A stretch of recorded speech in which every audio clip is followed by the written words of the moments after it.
Kinda test से डर लगने लगा। स्कोर वो so devastated, I was so disappointed from myself. But नहीं, चुल तो मेरे अंदर थी, मुझे नीट करना था। इतनी चुल भाई, मैं तुम्हें सही बता रही हूँ, इतनी चुल भी अच्छी नहीं हो। तो you are not prepare for this year. And I was like what.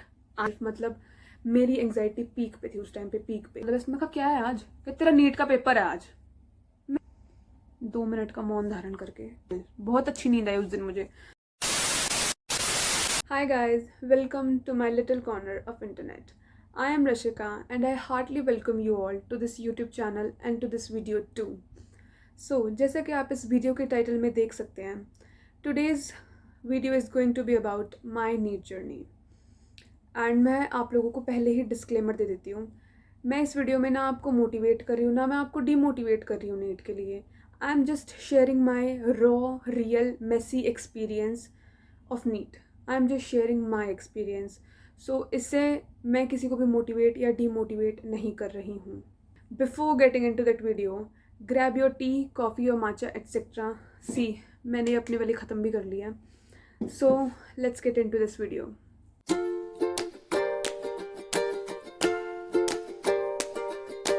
So first thing first, मुझे डॉक्टर बनना क्यों था और मेरे दिमाग में ये कैसे आया? Seriously I don't know the why. I नहीं पता कि मुझे डॉक्टर क्यों बनना था या मेरे दिमाग में क्यों आया था। बस 6th-7th क्लास से ये आ गया था कि हाँ मुझे साइंस स्ट्रीम लेनी है, मुझे डॉक्टर बनना है। बट मुझे वाई कभी नहीं पता लगा। सो वही 11th-12th में मैंने यूजुअली बायो ली, PCB ली स्पेशली। एंड मैंने मैथ्स नहीं लिया बिकॉज टिपिकल बायो स्टूडेंट, मुझे मैथ्स बिल्कुल नहीं पसंद और मुझे मैथ्स आता भी नहीं है। ठीक है, एंड बायो ली। फिर मैंने अपनी स्कूलिंग कंप्लीट करी। मैंने कोई कोचिंग नहीं ली 11th-12th में, क्योंकि मुझे था कि मैं एक ड्रॉप लूँगी एंड मेरा तो नीट क्लियर हो ही जाएगा। नीट इतनी मुश्किल बात थोड़ी होती है। So delusional I was, seriously I was so delusional at that point. तो फिर बस क्या था, 2024 में मेरी 12th कंप्लीट हुई एंड मैंने कोचिंग ली। फर्स्ट मिस्टेक, मैंने ऑनलाइन कोचिंग ली। ऑनलाइन कोचिंग लेना गलत नहीं है, बट मेरे जैसे इंसान के लिए ऑनलाइन कोचिंग बिल्कुल भी सही नहीं थी। बट मुझे ये था कि जैसे हम ऑनलाइन टीचर से पढ़ते तो मुझे उनका समझ आता था, तो मैंने उनके बैच परचेज़ कर लिए। एंड ये नहीं है कि वो पढ़ाते नहीं थे, वो बहुत अच्छा पढ़ाते थे। सीरियसली वो बहुत अच्छा पढ़ाते थे एंड मुझे उनका समझ भी आता था। बट ये होता है कि तुम जब घर पे रहते हो ना, घर पे रहकर तैयारी करते हो, तो तुम्हारी कंसिस्टेंसी में थोड़ी प्रॉब्लम आती है। ठीक है, बिकॉज वो तुम्हें माहौल नहीं मिल पाता घर में पढ़ने का, कॉम्पिटिटिवनेस तुम्हें नहीं दिखती अपने सराउंडिंग्स में। तो वही था। ठीक है, मैं पढ़ती थी डेली, DPP सॉल्व करती थी, मॉड्यूल सॉल्व करती थी। अब आई फर्स्ट टेस्ट की turn and I scored 309 marks in my first test. I was little disappointed and मुझे था कि कोई बात नहीं, नेक्स्ट टेस्ट में इम्प्रूव कर लेंगे। मैं इतनी जल्दी हार मानने वाली इंसान तो नहीं थी। आई was so nerdy at that time. And तो बस फिर क्या होता था, हमारे टेस्ट होते थे, क्लासेस होती थी, मैं रेगुलरली टेस्ट भी दे रही थी। बट फिर क्या होता था कि जब भी मेरा टेस्ट में जैसे ड्रॉप जाता था, मैं डर जाती थी कि यार ये क्या हो गया, एकदम से टेस्ट में नंबर कम क्यों आ गए, ये क्यों आ गया, वो क्यों आ गया। मैं अपने मेंटोर से भी बात करती थी। मतलब ये था कि मेरे उस टाइम पे डिक्रीज नंबर करने स्टार्ट हो गए थे। एंड फिर क्या हुआ कि मैंने प्रोक्रास्टिनेट करना स्टार्ट कर दिया कि मैं नेक्स्ट टेस्ट में अच्छे से प्रिपेयर करूँगी, नेक्स्ट में अच्छे से प्रिपेयर करूँगी। एंड मैं तुम्हें एक चीज़ रियलिटी बताती हूँ, तुम जिस दिन नीट का पेपर देने भी जाओगे ना, उस दिन भी तुम्हें ये लगेगा कि मैं अच्छे से प्रिपेयर हुई नहीं अपने टेस्ट के लिए, अपने एग्ज़ाम के लिए। तो तुम ये तो हमेशा दिमाग से निकाल ही दो कि तुम कभी भी 100% प्रिपेयर हो पाओगे किसी भी टेस्ट के लिए। This was my biggest mistake. ठीक है, तो मैं प्रोक्रास्टिनेट करती थी and then cut to mid of Feb 2025। अब मैंने अपना एक टेस्ट दिया and I scored so bad. I was so disappointed from myself. I was so devastated at that point. मतलब ऐसा हो गया था, मुझे एंग्जाइटी उस टाइम पे मेरी पीक पे थी, बिकॉज यार थोड़े महीने बाद पेपर एंड तुम्हारा ये स्कोर चल रहा है अभी भी टेस्ट में। Then I book the session with my mentor and मैंने अपने मेंटोर से बात करी। सो अब ऑब्वियसली ठीक है, उन्होंने मुझे रियलिटी चेक दिया एंड भाई इतना तगड़ा रियलिटी चेक था ना वो, मैं सही बता रही हूँ। मेरी एंग्जाइटी लेवल फाड़ के निकल चुकी थी मेरे दिमाग का, सही बता रही हूँ। बहुत बहुत तगड़ा रियलिटी चेक दे दिया। She said one line and she said, I think you are not prepared for this year.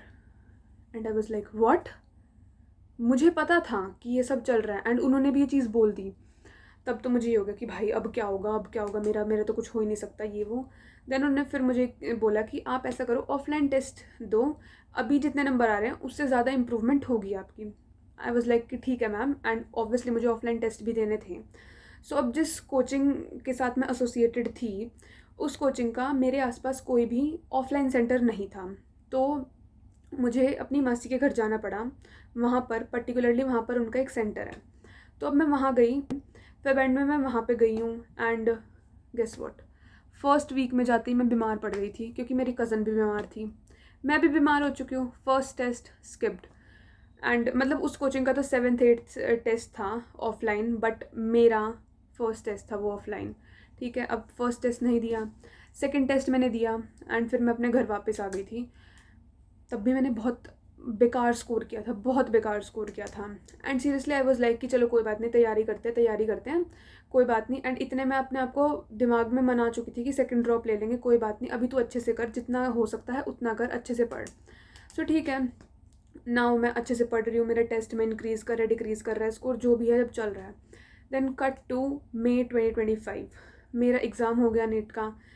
And guess what, 2025 का पेपर जो बवाल आया था, मतलब जितने नंबर आने थे उससे मेरे 100-200 नंबर नीचे ही आए हैं. एंड मेरे दिमाग में तो था कि मैं सेकंड ड्रॉप ले लूँगी, और मुझे इतनी टेंशन भी नहीं थी उस चीज़ की. I was not so stressed about कि हाँ ये है वो है. मुझे एग्ज़ाम हॉल में तो पता ही नहीं चला था कि पेपर मुश्किल आया हुआ था. आई वॉज लाइक कि चलो ठीक है, ठीक पेपर आया होगा.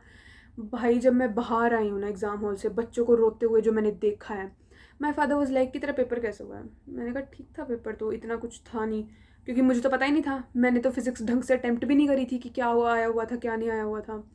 सो आई वॉज लाइक दिस. और जब मैं घर पे आई तब मुझे पता लगा कि पेपर इतना मुश्किल आया हुआ है इस बार का. तो मेरे को लगा कि भाई अब जितने भी नंबर आएंगे उससे 100-200 नीचे आएंगे. एंड रियलिटी में भी वही हुआ कि मेरे 100-200 नंबर उससे नीचे ही आए. चलो ठीक है. अब एक हफ्ता मैं घर पे थी, मैंने कुछ पढ़ाई वगैरह कुछ नहीं करी थी, क्योंकि ठीक है हो गया था नीट. अब माई पेरेंट्स आस्क्ड मी कि कैसे क्या करना है बताओ. तो let me tell you one thing. जब मैंने अपना फर्स्ट ड्रॉप लिया था तो माई पेरेंट्स वर लाइक, हम तेरे को फोर्स नहीं कर रहे कि तू नीट कर, इट्स योर चॉइस, हम तेरे लिए करवा रहे हैं, तेरे से नीट होगा तो तू कर ले, बट तू स्ट्रेस मत लियो किसी भी चीज़ का. सो आई वॉज लाइक ठीक है. तो फर्स्ट ड्रॉप में मुझे ये बात बोल दी गई थी. फिर अब सेकंड ड्रॉप आता है, तो मैंने पेरेंट्स को बोला कि हाँ मुझे ड्रॉप चाहिए, बट इस बार मैं ऑफलाइन कोचिंग में एनरोल करवाऊंगी अपने आप को. तो दे वर लाइक चलो ठीक है, तू सेकंड ड्रॉप भी ले ले. अब फिर क्या होगा कि मैंने सेकंड ड्रॉप लिया, मैं कोचिंग जाती थी, चलो ठीक है मैं अच्छे से पढ़ाई कर रही हूँ, हमारे टेस्ट चल रहे हैं, ठीक है, जो पीएम मॉड्यूल सॉल्व कर रहे हैं, डीपीपी सॉल्व कर रहे हैं, एंड मेरे टेस्ट में ग्रेजुअली स्कोर इंक्रीज़ भी हो रहा था, तो मुझे इतनी कोई प्रॉब्लम नहीं थी. एंड अब आता है एक फ़ेज़ मेरी लाइफ का जो बहुत मेसी ट्रामेटिक फ़ेज़ था, बहुत ज़्यादा बेकार फ़ेज़ था वो मेरी लाइफ का. And I am proud of my self कि मैंने उससे रिकवर कर लिया. तो अब जैसे कि आप लोगों को पता है कि जब भी हम ड्रॉप लेते हैं, लाइक किसी भी कम्पिटिटिव एग्ज़ाम के लिए, जब भी हम प्रिपरेशन करते हैं, कोई भी इंसान ड्रॉप लेता है ना, तो उसके दिमाग पे बहुत प्रेशर पड़ता है. लिटरली मेंटल प्रेशर तुम्हारा बहुत हो जाता है, तुम बहुत चीज़ें सोचते रहते हो. और मैं तो हूँ भी ऐसी ओवर थिंकर, मैं बहुत बड़ी ओवर थिंकर हूँ, सीरियसली बहुत बड़ी ओवर थिंकर. मुझे ओवर थिंकिंग की ऐसे समझ लो बीमारी हो जाती है कभी कभी, तो मैं कुछ भी सोचने लगती हूँ. तो फिर बस वही था, मैं अपनी पढ़ाई के साथ साथ सोचती भी रहती थी. लाइक मैं जो दूसरे लोग थे उनके सामने नॉर्मल हूँ, बिल्कुल नॉर्मल हूँ, बट रियलिटी में जो मेरे अंदर चल रहा है मेरे दिमाग में, मैं अकेले बैठी हूँ, तो it was very different thing, right. तो फिर अब चलो ठीक है. एंड एक दिन क्या हुआ, अचानक से हमारा जैसे कोचिंग का, मेरा मॉर्निंग का बैच था, तो मेरा मॉर्निंग का बैच ओवर हुआ, एंड हम लाइब्रेरी में बैठे हैं पढ़ने के लिए कि चलो इवनिंग में घर चले जाएंगे हम अपने अपने. अब मैं बैठी हूँ लाइब्रेरी में, and I was literally studying, and मेरा पेन ऐसे ड्रॉप हुआ, मेरा पेन ड्रॉप हुआ, एंड आई स्टार्टेड क्राइंग. भाई मैं इतने भयंकर तरीके से रोई हूँ ना, इतने भयंकर तरीके से, पूरे लाइब्रेरी वाले मुझे देख रहे हैं कि इसको क्या हो गया. एंड मेरे फ्रेंड्स फिर मुझे उठा के लेके गए कोचिंग से बाहर कि तू चल बाहर चल हमारे साथ. तो उन्होंने मुझे काम डाउन कराया जैसे भी करके. मैं चुप होने का नाम नहीं ले रही हूँ. वो मुझसे पूछ रहे हैं कि क्या हुआ है, मतलब literally I was stammering at that point. My heart beat rose up, मेरे बॉडी का टेम्परेचर इतना बढ़ चुका था, मेरे सिर में इतना तेज़ दर्द हो रहा था, मेरा सिर फटने को हो रहा था उस टाइम पे. लिटरली बहुत बुरा हुआ था उस दिन मेरे साथ. एंड फिर क्या था, जैसे हमारे कोचिंग में ही एक सर हैं, so he is a doctor. Friends मुझे उनके पास लेकर गए, तो उन्होंने मुझे काम डाउन कराया, एंड उन्होंने मेरी जैसे मुझे डायग्नोज किया, तो उनको पता लगा कि मुझे एंग्जाइटी अटैक आया उस टाइम पर. एंड फिर थोड़ा उन्होंने जैसे मैं कहती सर दर्द बहुत हो रहा है, बहुत ज़्यादा हो रहा है. तो फिर उन्होंने मेरी थोड़ी सी पास्ट हिस्ट्री मुझसे पूछी कि कैसे क्या होता था आपके साथ, सर में दर्द ये वो करके. तो मैंने बताया कि सर ऐसे ऐसे था. And let me tell you one more thing, मुझे उस दिन पता लगा कि मुझे माइग्रेन भी है. So shocking. एंड शॉकिंग भी मैं इसलिए नहीं बोलूँगी ज़्यादा बिकॉज मेरे सिर में दर्द होता रहता था, ठीक है। एंड हमने ये नहीं कि डॉक्टर से कभी चेक नहीं कराया, डॉक्टर से चेक कराया, बट माइग्रेन तो कभी ऐसे डायग्नोज ही नहीं हो सकता ना किसी भी मशीन के थ्रू। तो ठीक है, अब तब पता लगा कि मुझे माइग्रेन भी है। सो अब मैं बुरे तरीके से तब भी रोए जा रही हूँ, बस रोए जा रही हूँ। एंड मैंने सर को बोला, मेरे लिटरली हाथ काँप रहे हैं। आई was stammering at that point. मैंने सर को बोला, सर मेरे घर पे फ़ोन करके बता दो। अब सर ने क्या करा, मेरे फादर को कॉल किया एंड देयर लाइक आपकी बेटी को माइग्रेन है। And my father talk to me and I was like पापा, एंड मैं रो रही हूँ। पापा वाज लाइक बेटा क्या हो गया, क्या हो गया तुझे, बता तो हमें क्या हुआ है, कम से कम तू बता तो दे, रो मत, फिर क्या हो गया, कोई बात नहीं, हो जाएगी तू ठीक, तू बस घर आ जा अब शाम को, ठीक है। सो कहते कोई बात नहीं। तो एंड मेरी फ्रेंड का घर भी पास में ही था कोचिंग के, तो ही वाज लाइक कि ऐसा कर, तू उसके घर चली जा, तू रेस्ट कर ले थोड़ी देर एंड फिर चुपचाप घर आ जा, कोई बात नहीं, तू रो मत। एंड सब नॉर्मल हो गया था थोड़ा थोड़ा। फिर उसके बाद मैं घर आ गई। घर पे किसी को नहीं पता था सीरियसली, सिर्फ पापा को पता थी ये बात, ना मम्मी को, ना दादी को, ना मेरे भाई को, किसी को भी नहीं पता थी ये बात। तो मैंने घर आके बताया and they were also quite shocked कि एकदम से कैसे क्या हो गया। चलो ठीक है, फिर ये हुआ। फिर मैं हॉस्पिटल नहीं गई डॉक्टर के पास चेक कराने के लिए, बट चलो ठीक है। फिर अब मैं back to my normal life, चलते हैं, कोचिंग जाते हैं, ये सब चल रहा है। एंड इस टाइम पे ना मैं थोड़ी थोड़ी फ्रस्ट्रेट होना भी शुरू हो गई थी। मैं लोगों से ज़्यादा बात करना पसंद नहीं करती थी। मुझसे कोई अगर ज़्यादा फालतू बात करता था तो मैं उसे ऐसे ही मुंह पे सुना देती थी, पता नहीं क्या हो जाता था मुझे कभी कभी। तो फिर एक दिन अचानक से, मेरी बिल्कुल नॉर्मल मॉर्निंग थी, मैं कोचिंग गई। सुबह सुबह when I stepped into the coaching, literally मैंने अपनी फ्रेंड को ये बोला कि बहन तू क्लास में जा, मैं आज क्लास में नहीं आके पढ़ूंगी, मैं फैकल्टी रूम में बैठ जाऊंगी, मैं वहाँ पढ़ लूँगी, मैं क्लास में नहीं आऊँगी। तो शी वाज लाइक कि चलो ठीक है, तू मत आ। मैं कोचिंग में गई, मैं फैकल्टी रूम में बैठी एंड मेरा वहाँ जाते ही रोना शुरू। भाई मैं पागलों की तरह रो रही हूँ फिर से, मुझे पता नहीं क्या हो गया जैसे। एंड इस बार ना मैंने सीधा अपने पापा को कॉल किया। मेरी वर्डिंग्स ये थी, पापा मुझे जल्दी आके यहाँ से ले जाओ, अगर कोई मुझे कुछ भी कहेगा ना मैं अपने कुछ भी कर लूँगी, मुझे नहीं पता मेरे साथ क्या हो रहा है अब यहाँ पे, मेरे हाथ पैर काँप रहे हैं पापा। एंड मैं लिटरली, मैं इतने बुरे तरीके से रो रही थी ना। एंड वो कोचिंग मेरे घर से 40 मिनट्स की दूरी पे है। मेरे पापा 10-15 मिनट में वहाँ पहुँच गए। एंड ना जब मैंने उनका चेहरा देखा, भाई मैं उनका चेहरा देख के ऐसी हो गई कि क्या हुआ इन्हें। तभी के तभी ही वाज लाइक कि चल हॉस्पिटल चलते हैं। मैं कहा चलो ठीक है। अब हम हॉस्पिटल गए, मैं न्यूरोलॉजिस्ट से मिली, मैंने उन्हें बताया सब कुछ। तो शी वाज लाइक कि इसे पैनिक अटैक आया था। एंड आई वाज लाइक कि अच्छा, पैनिक अटैक आया था। फिर हमने साइकाइट्रिस्ट से भी बात करी, तो साइकाइट्रिस्ट ने भी मुझे समझाया। फिर ये था कि मेरी मेडिकेशंस लिख दी उन्होंने, 2 मेडिकेशंस थी मुझे प्रिस्क्राइब कर दी। एंड दे वर लाइक कि जब अगर माइग्रेन का ज़्यादा दर्द हो ना तो ये वाली मेडिसिन लेनी है आपको, एंड ये आपको डेली बेसिस पे लेनी है एंग्जाइटी की। तो मैंने अपना मेडिसिन कंटिन्यू करी। तो अब उस मेडिसिन से क्या हुआ कि मेरे इमोशंस तो सप्रेस हो गए थे, मुझे मेरी हार्ट बीट इतनी तेज़ नहीं एकदम से बढ़ जाती थी, कभी ऐसे रोना नहीं आता था, तो मेरे इमोशंस सप्रेस हो रहे थे। बट ओवर थिंकिंग का कोई इलाज नहीं होता उस चीज़ में, तो ओवर थिंकिंग मैं तब भी करती थी। एंड चलो ठीक है, फिर से नॉर्मल लाइफ चल रही है हमारी, बट अब और भी ज़्यादा चीज़ें ख़राब होने लग गई थी। लाइक मैं घर में इतना लड़ाई करती थी इन सब से, मतलब मेरी घर में किसी से ढंग से बात नहीं करती थी मैं, कोचिंग में किसी से ढंग से बात नहीं करती थी, मैंने लिटरली अपने सारे दोस्त छोड़ दिए। एंड सही बताऊँ ना, मुझे ऐसा सही लगा कि सही है वो दोस्त चले गए, क्योंकि मुझे जब बाद में पता लगा उनके बारे में तो ठीक है, अच्छी बात है, वो सब चले गए। एंड बस यही था। फिर मेरी बहुत ऐसे मैं फ्रस्ट्रेटेड रहती थी सारा सारा टाइम। और फिर क्या हुआ, मेरे जो नंबर इंक्रीज़ कर रहे थे मेरे नंबर भी डिक्रीज़ करने स्टार्ट कर गए। मेन रीज़न तो ये था मेरी ओवर थिंकिंग का, क्योंकि फिर बस अब ये हुआ। So let me tell you one more incident.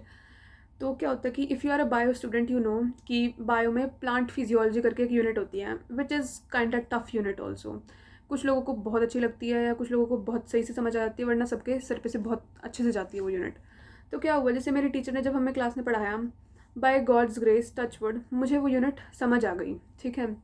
And I was like कि मैं उसमें इतनी प्रो हो चुकी थी उस यूनिट में। तुम मुझे रात को उठा के पूछोगे ना कि ये क्या है, इसमें क्यों, क्या कैसे है, कितना भी टफ क्वेश्चन दे दो मैं सॉल्व कर दूँगी उसे, मुझे कोई प्रॉब्लम नहीं आती थी उसमें। और मैं अपने फ्रेंड्स को भी समझा देती थी वो यूनिट, जैसे कि electron transport chain, chemiosmotic hypothesis, मैं ये सब समझा देती थी उन्हें। एंड गेस व्हाट, जब जब उस यूनिट का टेस्ट हुआ ना, मेरे नंबर इतने गंदे आए हैं, इतने बेकार नंबर आए हैं उस यूनिट में, सो बैड। एंड मैं अपने दोस्तों को समझा रही थी, उनके नंबर बहुत अच्छे आ जाते थे उस यूनिट में। एंड आई वॉज लाइक कि ये चल क्या रहा है मेरे साथ, ना फिजिक्स में नंबर अच्छा आ रहे, ना केमिस्ट्री में, ना बायो में, मैं कितना ही पढ़ रही हूँ, मेरे नंबर ही नहीं अच्छे आ रहे हैं बिल्कुल भी। So I was so frustrated at that point. And मैं टीचर से बात कर रही हूँ अपने, एंड ये भी नहीं कि टीचर, ये नहीं है कि मुझे रिप्लाई नहीं दे रहे, टीचर मुझसे अच्छे से बात कर रहे हैं कि टीचर मुझे बता रहे हैं बेटा ऐसे करो ऐसे करो, पर मैं कितना ही कुछ भी कर रही हूँ मेरे नंबर बढ़ ही नहीं रहे, मेरे नंबर डिक्रीज़ ही होते जा रहे हैं। देन कट टू नवंबर और दिसंबर, मुझे अब पता लगता है कि हमारी कोचिंग में साइकोलॉजिस्ट भी है, तो मैं उनसे सेशंस लेती हूँ and I started healing. And let me tell you one more thing, healing लगता है कि ईजी है, बट हीलिंग बहुत मुश्किल होती है, सीरियसली बहुत मैसी, बहुत पेनफुल प्रोसेस है एक हीलिंग का, because you have to break your patterns, you know. तुम्हें अपनी हैबिट्स चेंज करनी पड़ती है, तुम्हें अपना माइंडसेट चेंज करना पड़ता है, तुम्हें अपने ट्रॉमा से हील कर, ठीक है। तो इट वाज लाइक दैट। तो एंड तब मुझे पता लगता है कि हमारी कोचिंग में अकेडमिक काउंसलर भी है। It's for like January, starting of January, तब मुझे पता लगता है। एंड तब मैं उनके पास जाती हूँ, एंड फर्स्ट सेशन में उन्होंने मुझे कुछ ट्रिक्स या फिर ये बता दो कि कुछ मेथड्स बताए कि ऐसे ऐसे पढ़ाई करो, एंड सरप्राइजिंगली वो मेरे लिए वर्क कर रहे थे। मेरा नंबर इंक्रीज़, मेरे स्कोर इंक्रीज़ करना स्टार्ट कर गया था, not like massively, but like हाँ थोड़ा थोड़ा इंक्रीज़ कर रहा था। तो एंड फिर मुझे था कि चलो कोई बात नहीं, अगर तुम्हें गवर्नमेंट MBBS नहीं मिल रही है तो मुझे लाइक गवर्नमेंट BDS या कोई और अच्छा कोर्स गवर्नमेंट सीट पर मिल जाता। मेरे नंबर इतने आने स्टार्ट हो गए थे फिर थोड़ा थोड़ा, मतलब धीरे धीरे करके, लाइक मार्च तक। एंड फिर क्या होता है कि सब नॉर्मल चल रहा होता है, एंड फिर एक दिन, अब मेरे पेरेंट्स मेरे भाई का एडमिशन करवाने गए हैं कोचिंग में, वो किसी और दूसरी कोचिंग में गए हैं, एंड मैं घर पर थी उस टाइम पर, मैं घर पर पढ़ रही थी अपना। एंड वो गए कोचिंग पे, एंड वो मेरी कोचिंग में भी चले गए मेरी रिपोर्ट लेने के लिए। एंड मुझे इस चीज़ का कोई आइडिया नहीं आया, आई वॉज सो क्लूलेस। अब मेरे पास क्या थी, मम्मी की मिस कॉल आई हुई थी, तो मैंने कॉल बैक किया, उन्होंने फ़ोन नहीं उठाया, मैंने पापा के कॉल पे फ़ोन किया, लाइक व्हाट हैपेंड बताओ। तो ही वॉज लाइक कि अभी मम्मा थोड़ा बिजी हैं, काम कर रहे हैं।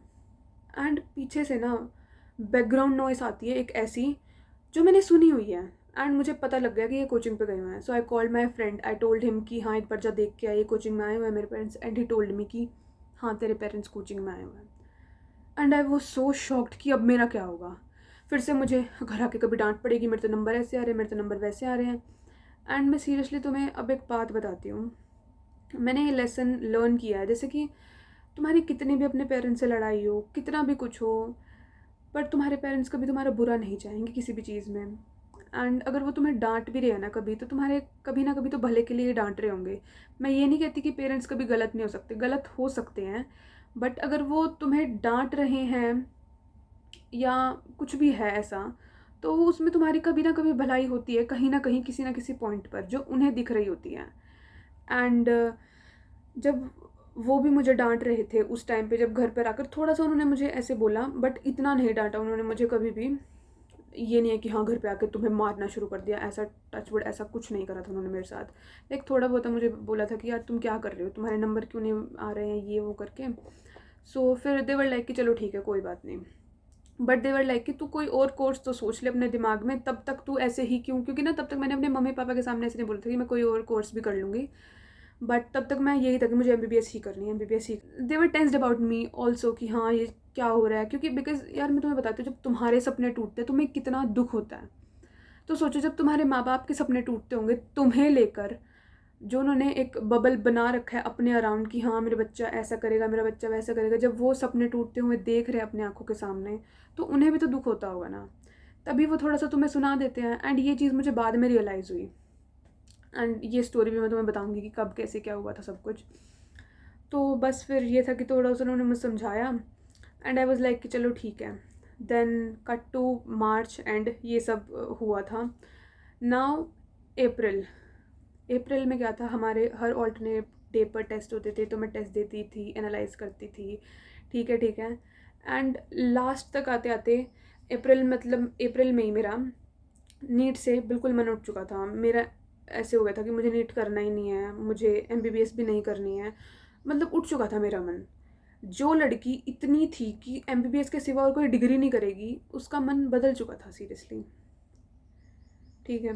अब ये हुआ, and cut to 3rd of May, मेरा नीट का एग्ज़ाम हुआ and surprisingly it went quite good, अच्छा हो गया था।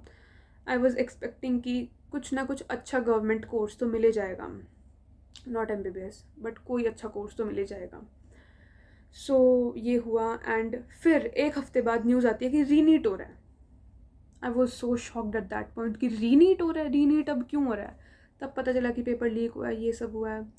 जब मेरे पेरेंट्स को पता लगा तो दे वर लाइक कि चल ठीक है पेपर दे दियो, कोई बात नहीं। एंड आई वॉज लाइक कि मैं पेपर नहीं दूंगी बिल्कुल भी।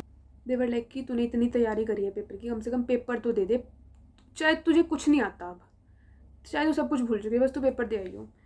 मैं कहा ठीक है दे आऊँगी, फिर क्या हो गया, बट मैं मना ही कर रही थी ऑब्वियसली। तब फिर मेरे पास दो चॉइसेस थी, या तो मैं नीट की तैयारी करूँ दोबारा से, रीनीट की, या मैं घूमने चली जाऊँ। And guess what I did, first option नहीं सेकंड ऑप्शन चूज़ करा मैंने। मैं घूमने चली गई, अपना फुल मौज करी एंड 18 जून को मैं वापस आई हूँ अपने घर पर। ठीक है, 18 जून को मैं अपने घर पे वापस आई हूँ। एंड देन मुझे रियलाइज़ हुआ कि 21 जून को तो मेरा पेपर है एंड मैंने कुछ पढ़ा ही नहीं था। एंड इतने मेरे मम्मी पापा भी कन्विंस थे कि हाँ ठीक है ये पेपर तो दे के आएगी नहीं, अब क्या ही फ़ायदा है। एंड गेस व्हाट, 19 तारीख को मेरा पेपर देने का मन बन गया। आई वॉज लाइक कि नहीं मैं तो पेपर दे के आऊँगी। माई पेरेंट्स वर लाइक अब तुझे क्या हो गया। मैं कहा नहीं मैं तो पेपर दे के आऊँगी। तो कहते चल ठीक है पेपर दे आ। वही फिर मैं एडमिट कार्ड का प्रिंट आउट निकलवा के लाई, मैंने पासपोर्ट साइज़ फ़ोटोज़ पता नहीं क्यों नहीं बनवाई। ठीक है, एंड मैंने अपने दोस्त को बता दिया कि हाँ भैया ऐसे ऐसे करके पेपर दे रहे, जो मेरे बेस्ट फ्रेंड्स हैं एंड मेरी सिस्टर है, मैंने उन्हें बता दिया ऐसे ऐसे करके पेपर दे के आती हूँ। तो दे वर लाइक कि ठीक है।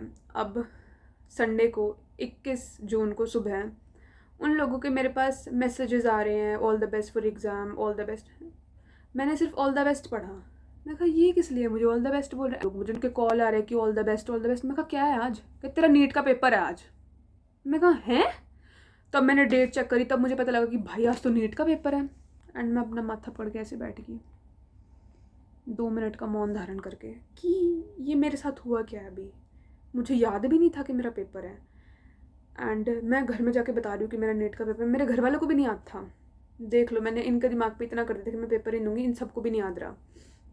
Then I rush to my father and I asked him कि पापा पेपर देना है नहीं देना है। तो ही वॉज लाइक कि उठ गई तू, आ गया तुझे याद कि आज पेपर है तेरा। तो मैंने बोला कि चलो ठीक है कोई बात नहीं, सॉरी, आप मुझे बताओ कि पेपर देना है नहीं देना। तो ही वॉज लाइक कि तेरी मर्जी है, पेपर देना है दे दे, नहीं देना तो मत दे, तेरे को कोई फोर्स थोड़ी कर रहा है पेपर देने के लिए, तेरा मन है अब, और वैसे भी तूने तो मना कर दिया था एंड फिर तेरी हाँ हुई थी, अब बता तू, तेरा डिसीजन है। सो गेस व्हाट, मैंने क्या किया, ऑब्वियसली मैंने पेपर नहीं दिया नीट का। And I slept that day very well, बहुत अच्छी नींद आई उस दिन मुझे, कसम से बता रही हूँ भाई, बहुत तगड़ा स्ट्रेस था मेरे दिमाग पे पहले का, सब उतर गया था। ठीक है, एंड मैं बहुत अच्छे से सोई अपना मस्त तरीके से। फिर उसके बाद फिर मेरे पेरेंट्स से पूछा चल अब बता क्या कोर्स परस्यू करना। फिर I decided to go with B pharma. And अब इसका भी स्टोरी टाइम है कि मैं बी फार्मा कैसे सेलेक्ट किया। So that's it for my NEET journey video.